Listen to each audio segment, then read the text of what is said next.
మన ఛానల్ని మొదటిసారి చూస్తున్నట్టయితే సబ్స్క్రైబ్ చేసుకోండి. The Fox and the Crow.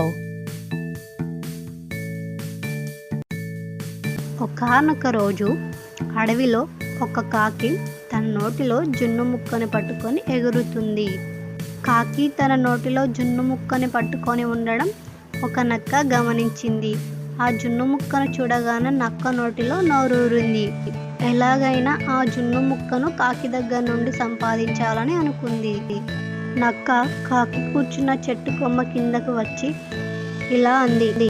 కాకమ్మ, నువ్వు ఈరోజు చాలా అందంగా ఉన్నావు.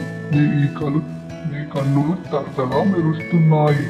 నీ స్వరం అన్ని పక్షుల కంటే చాలా మధురంగా ఉంటుంది.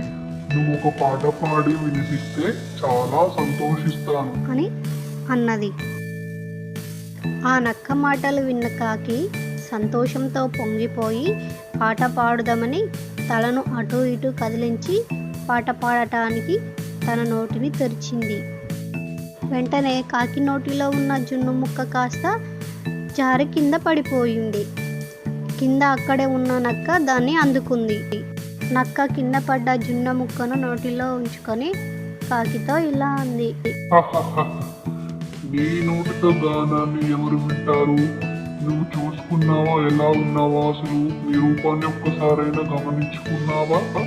నువ్వు అన్ని పక్షుల కంటే అందవిహీనంగా ఉంటావు. నీ గొంతు ఇంకా గరగరగా ఉంటుంది, ఎవరూ వినలేరు.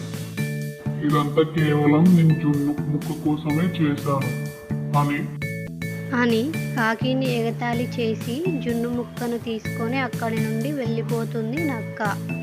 కాకి అక్కడే కూర్చొని ఏడవసాగింది.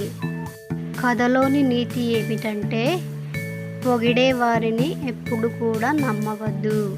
ఈ స్టోరీ మీకు ఏమాత్రం నచ్చినట్టయితే మన ఛానల్ని సబ్స్క్రైబ్ చేసుకోండి.